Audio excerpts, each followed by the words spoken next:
My memories are very confused. There is even much doubt as to where they begin, for at times I feel appalling vistas of years stretching behind me, while at other times it seems as if the present moment were an isolated point in a gray, formless infinity. I am not even certain how I am communicating this message. While I know I am speaking, I have a vague impression that some strange and perhaps terrible mediation will be needed to bear what I say to the points where I wish to be heard. My identity, too, is bewilderingly cloudy. I seem to have suffered a great shock, perhaps from some utterly monstrous outgrowth of my cycles of unique, incredible experience. These cycles of experience, of course, all stem from that worm-riddled book. I remember when I found it. In a dimly lighted place near the black oily river where the mists always swirl. That place was very old, and the ceiling-high shelves full of rotting volumes reached back endlessly through windowless inner rooms and alcoves. There were, besides, great formless heaps of books on the floor and in crude bins, and it was in one of these heaps that I found the thing.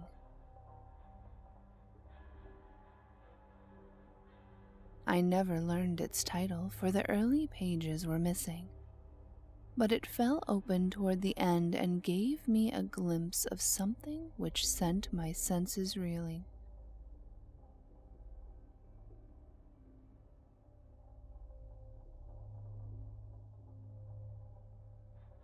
There was a formula, a sort of list of things to say and do, which I recognized as something black and forbidden.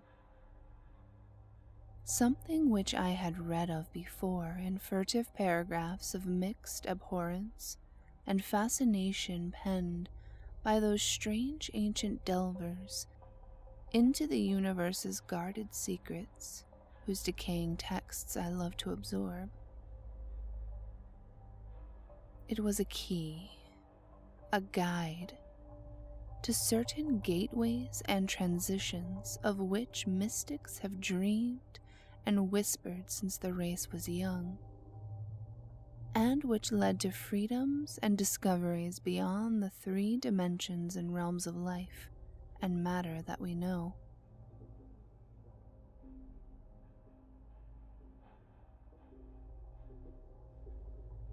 Not for centuries had any man recalled its vital substance or known where to find it, but this book was very old indeed.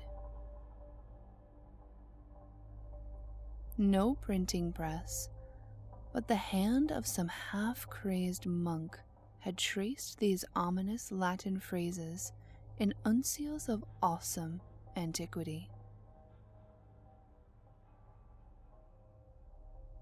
I remember how the old man leered and tittered and made a curious sign with his hand when I bore it away. He had refused to take pay for it, and only long afterward did I guess why.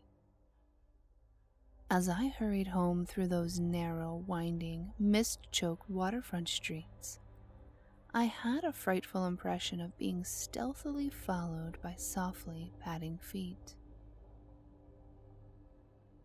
The centuried, tottering houses on both sides seemed alive with a fresh and morbid malignity, as if some hitherto closed channel of evil understanding had abruptly been opened.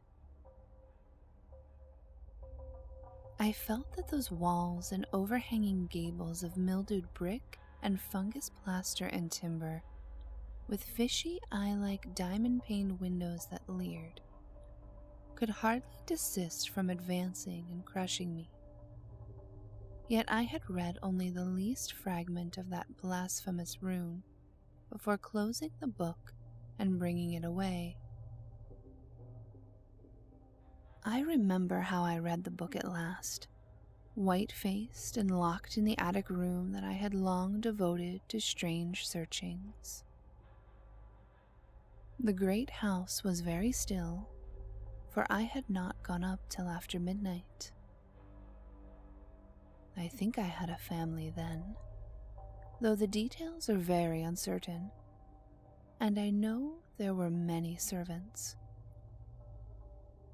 Just what the year was, I cannot say, for since then I have known many ages and dimensions, and have had all my notions of time dissolved and refashioned. It was by the light of candles that I read. I recall the relentless dripping of the wax, and there were chimes that came every now and then from distant belfries. I seemed to keep track of those chimes with a peculiar intentness, as if I feared to hear some very remote, intruding note among them.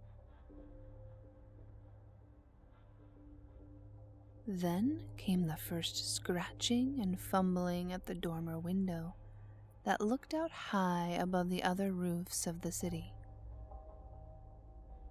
It came as I droned aloud the 9th verse of that primal lay, and I knew amidst my shudders what it meant. For he who passes the gateways always wins a shadow, and never again can he be alone. I had evoked, and the book was indeed all I had suspected.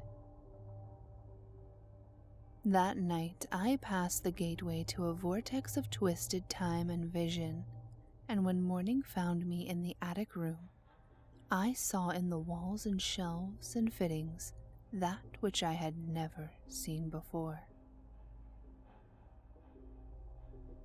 Nor could I ever after see the world as I had known it. Mixed with the present scene was always a little of the past and a little of the future, and every once familiar object loomed alien in the new perspective brought by my widened sight. From then on, I walked in a fantastic dream of unknown and half-known shapes. And with each new gateway crossed, the less plainly could I recognize the things of the narrow sphere to which I had so long been bound. What I saw about me, none else saw, and I grew doubly silent and aloof lest I be thought mad. Dogs had a fear of me, for they felt the outside shadow which never left my side. But still I read more, in hidden, forgotten books and scrolls to which my new vision led me, and pushed through fresh gateways of space and being and life patterns toward the core of the unknown cosmos. I remember the night I made the 5 concentric circles of fire on the floor and stood in the innermost one chanting that monstrous litany the messenger from Tartary had brought. The walls melted away and I was swept by a black wind through gulfs of fathomless gray, with the needle-like pinnacles of unknown mountains miles below me. After a while, there was utter blackness, and then the light of myriad stars forming strange, alien constellations. Finally, I saw a green, litten plain far below me, and discerned on it the twisted towers of a city built in no fashion I had ever known, or read of, or dreamed of. As I floated closer to that city, I saw a great square building of stone in an open space, and felt a hideous fear clutching at me. I screamed and struggled, and after a blankness was again in my attic room. sprawled flat over the 5 phosphorescent circles on the floor. In that night's wandering, there was no more of strangeness than in many a former night's wandering. But there was more of terror because I knew I was closer to those outside gulfs and worlds than I had ever been before. Thereafter, I was more cautious with my incantations, for I had no wish to be cut off from my body and from the earth in unknown abysses whence I could never return.